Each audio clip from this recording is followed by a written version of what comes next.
caught 2 editors who signed books that I told them to read, just joking around. Not like because I have any kind of power, but because editors are so stressed that if people don't tell them, think about how big the pile is. So I read a fucking lot. Yeah.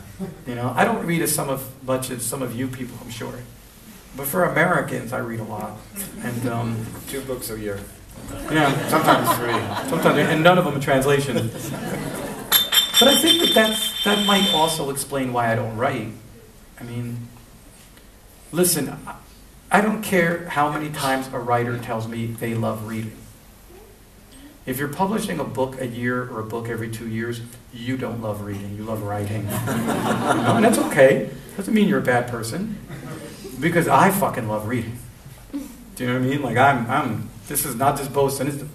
I need something to comfort me in the 11/16 years. And I read, I love to read. I think reading comes first. There's something about the pace of reading.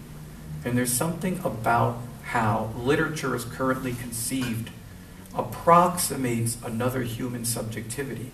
So that in the sort of longitudinal connection that you have with a book, the 2 or 3 or 4 or 5 or whatever days it takes you to finish a book, you come on that voyage as close as you come to being inside of another person's life. And for those of us who are fucking trapped in our own heads all our lives, which is everybody who's not a telepath, that is like a wonderful, but it's a wonderful and rare opportunity to for once have that thing we long for so deeply, which is communion with another person.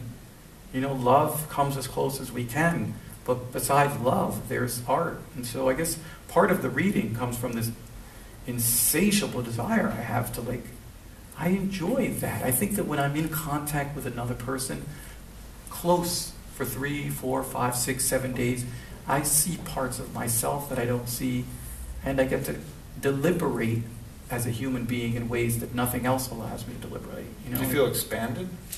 I don't know if it's expanded, but I feel at least present. I think 99% of the time I'm not present in myself, you know? It's like, what about most people's everyday job tells them to be in contact with your most human self? I mean, when I'm outside my door, I try to be as less vulnerable as possible.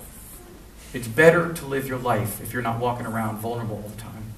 But a book invites you to reorder the entire code. A book invites you to be very vulnerable, to be sympathetic. And I don't know, I just there's something about that part of the reason I enjoy it so much is I feel that I'm not that good of a writer in any sort of way that would make a sense. I've never been that good of a family member. Sometimes I feel like I should have been a much better brother, son, everything. There's all these areas where I come up short, but you know, when I read, I feel like I'm I'm doing something at least that's admirable. You know, I really believe it. So it's something. For me. It's a good space, and you learn a whole fucking lot. I mean, you learn. You teach.